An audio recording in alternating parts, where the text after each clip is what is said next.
Hey guys, welcome back to my channel. I am continuing my top 5 series, but I'm going to do a new one. So all the ones that I've been doing have been like updated versions, and this one is a new one that I thought of. I'm also going to do a makeup version, but I wanted to do a top 5 skincare products that I don't want to be without. I thought about putting it like top 5 skincare products I can't live without, but let's be honest, we can all live without our skincare. Like, we will still function. We may not look as good, but we are going to function. So I decided to call it top 5 products that I don't want to be without. Now, of course, I couldn't keep it to 5. I do have an honorable mention that kind of falls in line, kind of doesn't. I'll keep that to the end. And I'm going to be not necessarily describing categories of skincare, but actual products. So one category has 2 products in it. If I have spoken about loving skincare in the past, I still love those products. It was very hard to narrow it down because if you know me, I love skincare so much. Some days, a lot of days, I love it more than makeup because, as I've always said, makeup only looks as good as the skin you put it on. And if you have a budget, I think 75% of it should go to skincare and 25% should go to makeup. I'm just an avid believer in that. So I love my skincare. I have a lot of products. It's really hard to narrow it down. Before I jump into the products, a little bit of background on me in case you're new. I am 39 and a half. I like putting the half because I actually look forward to turning 40 this year. It's a milestone that I don't know, I'm not scared of it, and I'm happy about it. So I have normal skin. Sometimes it flakes due to some of these products, but my skin in general is more on the normal side. It is definitely not oily. So let's go ahead and jump in. The main thing I care about with my skincare is preventative anti-aging. I don't have a lot of dark spots. I don't have, you know, a ton of redness. I do have a little bit, but it's not rosacea redness. So it's, you know, these products that I'm picking are for me to age gracefully.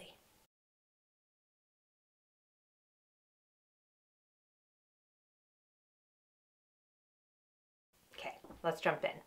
No particular order. The first skincare product that I absolutely do not want to live without is my Epionce Renewal Eye Cream. A couple of these I've talked about so much that they're going to be like duh products to a lot of y'all who have followed me for a while, but as I'm getting older, have found that I am most sensitive to eye creams. I love trying new eye creams, but rarely lately, like within the past year and a half, have I been able to try one where I don't get small little closed comedones right here on my high cheekbones. I've talked about that before because I do take my, you know, eye cream all the way around your orbital bone as you are meant to do. And so many of them break me out. I don't know why. I don't know why I'm more sensitive as I get older, but I am. This is the only one that I can go back to and not be broken out. Now this does have, I think, linalool and limonene. There are some people who are very against putting that on their skin. Here's the deal. It works for me. You are going to pick your own, what works for you. You're going to have your own views, your own opinions, and that's what makes the world go round. This works for me. I have never broken out with it. It always makes my under eyes look amazing. There was a time when I only used it in the morning under makeup, and now I use it twice a day because I just can't seem to find an eye cream that doesn't break me out. Occasionally I will use the Beauty Counter Countertime Eye Cream. That really doesn't break me out. I'll use it at night. It's a little heavy for the morning, but I just always reach for this. I probably have gone through 5 bottles of this, and I do not see it leaving my routine anytime soon. If Epionce discontinues this product, I might first world cry a little tear. I'm just saying. And yes, that is first world problems, but it's also the truth. The next product that I don't want to be without, and this can kind of be a category in itself. This is fairly new. I've had it for probably about 6 weeks, and it is an antioxidant serum. And I, you know, have gotten my antioxidants from a lot of different places in the past. You know, vitamin C in itself is an antioxidant. A lot of the serums that I have that might be called something else will have added antioxidants in it. But the one I've been absolutely loving lately is the Jordan Samuel Antioxidant Serum. So this has resveratrol, grapeseed extract, olive fruit extract, indica, granatum fruit juice, and something else I can't pronounce. But this is just a very watery serum. It comes in a dropper. It is clear. And what I do is I will add this in with my moisturizer every night. I do have another antioxidant serum that I'm kind of mixing with my hyaluronic serum, which y'all, I did not put in this, but y'all know how much I love hyaluronic acid. So it was just really hard to narrow this down. But once I get done with that product, I will be mixing this in the morning as well. So I usually take about, I don't know, 2 or 3 drops. That's a lie. I'm an overuser. More like 5 or 6. And I will add it in with my moisturizer, and then I will start adding it in with my hyaluronic acid. I just really love it. And an antioxidant serum is something that you are not going to be able to see the benefits of so much as you are going to just know that it's working for your skin to help fight pollutants. I was listening to a podcast, and she, you know, this dermatologist put it wonderfully, and she said, you know, when you eat your broccoli and you eat your carrots, you don't see the effects that healthy eating can have on you, you know, aside from like weight loss, if you have any weight to lose. You just know that it's good for you. You know it's working for you internally, and that's the way I feel about antioxidant serums. You know that they're working for you when you apply them to the skin. So I've been loving that. Y'all know I'm going to talk about this. This is more of a category, but I am going to show you the 2 that I'm using right now, and that's vitamin C. As long as I am able, will not ever stop using a vitamin C serum. There, for some unknown reason, and I'm not trying to start a debate in the comments, but for some unknown reason, there is this school of thought that vitamin C does not need to be used on the skin. It's not good for the skin. I don't understand it. So I ignore it because I personally love a vitamin C. I have seen great benefits from a vitamin C in the form of brightening my skin, evening out my skin, protecting my skin. Again, it's an antioxidant, so it's going to be doing stuff that you can't even see. Just putting a glow. And there's a lot of different vitamin C's, and I feel like vitamin C derivatives are coming up like every other week. I hear of a new one. There are 2 that I use the most. Probably the one I use the very most is the tetrahexadecyl ascorbate. That is a derivative of the pure form, which is L-ascorbic acid, but it's very stable. It still works.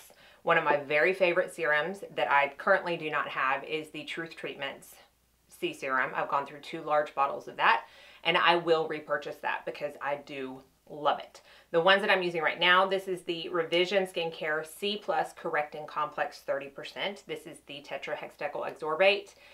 And again, it's 30%. It's got vitamin E. It's got a lot of other antioxidants. So I'm getting, when I use this, I'm getting my antioxidants in the morning. So I'm not as sad about not adding another serum in with it. This does say to use morning and evening. Occasionally, depending on my skin, I will use in the evening, but most of the time I use my vitamin C in the morning. So I've been loving that. I'm almost out of that. So I did purchase this for kind of a backup, but then every once in a while I'll use it in place of the Revision just to switch it up. I do find myself switching my skincare up more lately than I used to. I used to be like routine, same thing every day. And now I'm just really listening to my skin, and I feel like my skin is reacting so well to that, to just listening to it, what it needs, stepping back when I need to step back. If it doesn't need all this stuff, I'm not, you know, I'm not going to pour a ton of stuff onto it. Stepping up when I need to step up in certain areas. So that's just a little tidbit that I highly recommend doing. But this is the SkinMedica Vitamin C and E Complex. This is not a new product to me. I have probably used 3 bottles of this in the past. This is a little bit different because it has both L-ascorbic acid and tetrahexadecyl. It comes out in, it is an airtight pump, and it comes out in almost like a cream. So what I like about this is even though it does have L-ascorbic acid in it, I don't find that it turns colors. I don't find that it oxidizes. So that's one of the reasons I love it. I love it because it's very smoothing. It does have that like SkinMedica almost dimethicone feel. It's not as heavy as the HA5, but it's there, and it really smooths out your skin. So those are the 2 that I am rotating through right now, but it doesn't matter what I use. The fact is I will always have a vitamin C in my rotation. The next product is something that I want to say is fairly new to me, but I believe I started using it about 5 months ago, and it is the Definage Skincare 8-in-1 Bio Serum.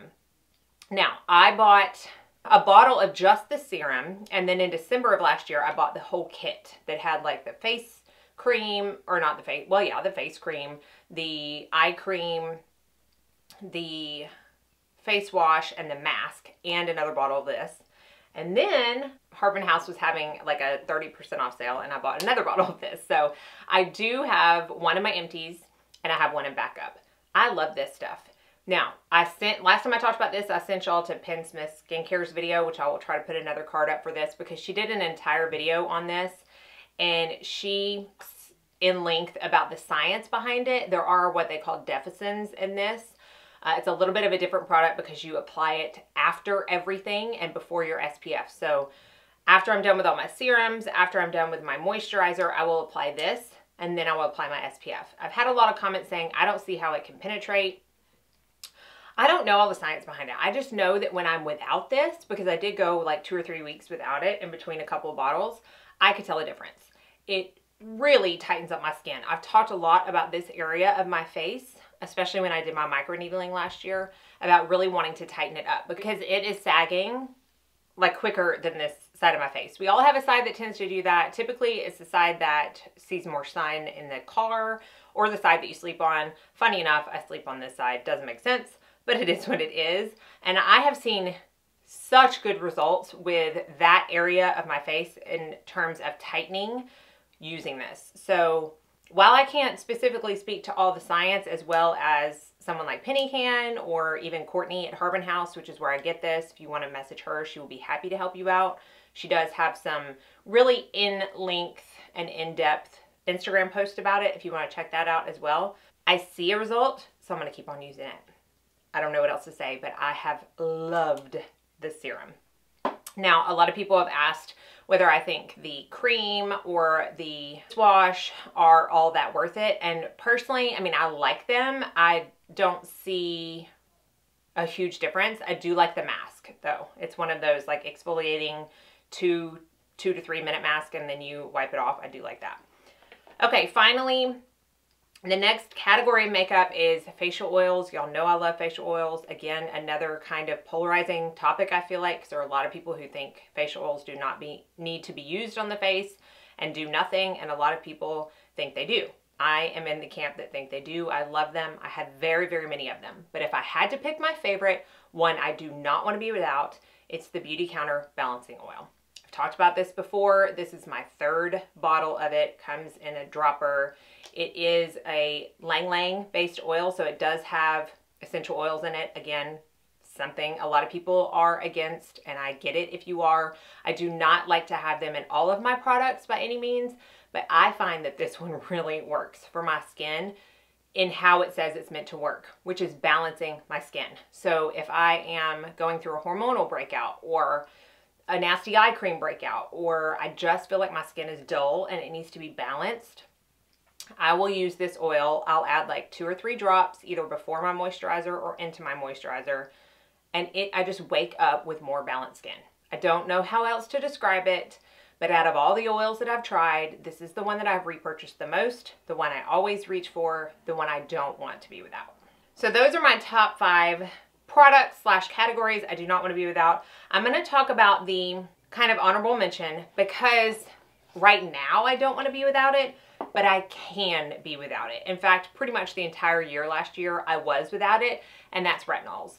A lot of people have asked me about retinols. They've asked me about Retin-A's. I've touched on this before, so I'm not going to be too long-winded, hopefully.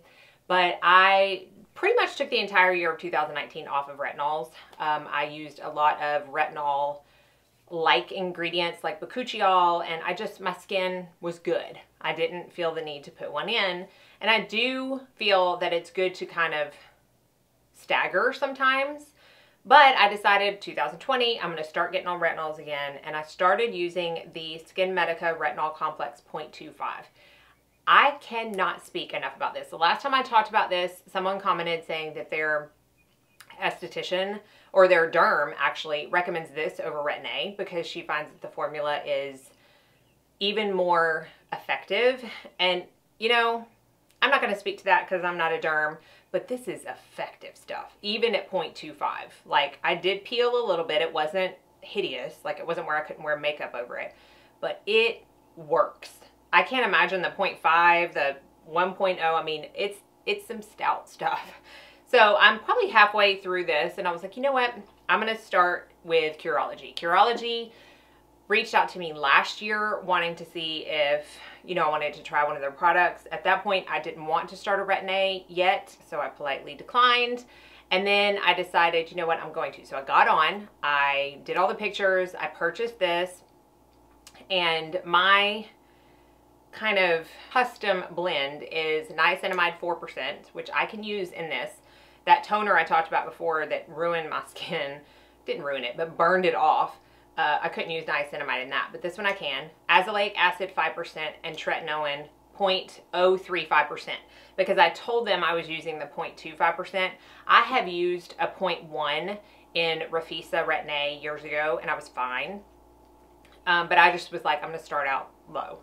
I'm using this now every other night, and I love it. I mean, I love it. I don't know what else to say about it. I love Curology's basis where they match you up with an actual licensed medical professional. You send pictures in, you answer a lot of questions. They're there to help you. Depending on what your goals are, they'll make your custom blend, and it's kind of like a monthly or bi-monthly thing.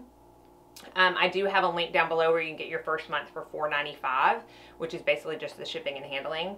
I like it. I recommend doing it. It's very, very cost effective. I think it's only like $30 a month after your first month.